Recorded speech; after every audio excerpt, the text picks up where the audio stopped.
Hi, my name's Mark Olives, and today I'd like to tell you about diabetes and depression. And the fact is, the number one goal of all humans is to be happy. Obviously, depression would be the unfortunate opposite of where we'd like to be. So the fact is, 1 in 4 diabetics suffers from depression. That's terrible. That means 25% of the diabetic population is unhappy, which goes directly against what all humans would like. Now, they don't know exactly why, but I've got just a couple ideas to throw at you. Consider this. When your blood sugar is high, your blood becomes thick, it doesn't move through the vessels very well. That's going to deprive your brain of oxygen and nutrients. Well, if you're not getting proper oxygenation and nutrients to the brain, it's probably not functioning optimally. Obviously, that would cause depression. Secondarily, most diabetics are overweight. If you're overweight, you're having difficulty moving. You're probably going to be more sedentary because it either hurts to move, it's more tiring to move. And so lack of activity and lack of movement, the studies consistently show, cause depression. So if you're not moving, you're going to be depressed.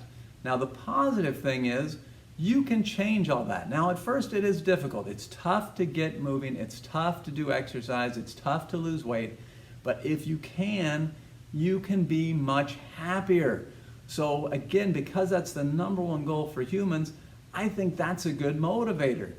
And sometimes when you're depressed, probably most of the time when you're depressed, it's tough sometimes to see the forest through the trees, but if you do have diabetes and you are feeling depressed, just know that, hey, if you can just start making some change, and first thing I would do is just start exercising. Start out slow and easy and gradually ramp up to where you're doing 3 hours of exercise a week. If you can do that, you're going to see some good positives that you will help improve your overall mentation, and your depression levels should start to decrease.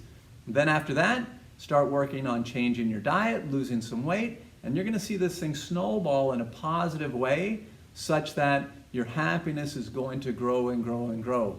So I tell people, I like to educate you on kind of the negatives of your disorder because I want to illustrate the positives. The fact is, humans are motivated by fear. It's just the way we're wired up. We do that because it's a protective mechanism. If I'm not fearful of dying, well, back with the saber-toothed tigers running around and things like that, they'd just come and eat me because I wouldn't be concerned. I'd just be laying on the ground out in the open taking a nap and someone would come up and eat me. Well, I have to be fearful of things because that drives me to do things. I'm going to build a shelter. I'm going to hide. I'm going to take precautions. So the fact is, if I can create a realistic picture, not again blowing statistics out of proportion, I'm only going to tell you the truth. But if I can cause you to see what this disease process is leading to, well, then that can help motivate you to go in the opposite direction. Let's use that fear for a positive and try and say, hey, I can change this. I need to change this. This is bad.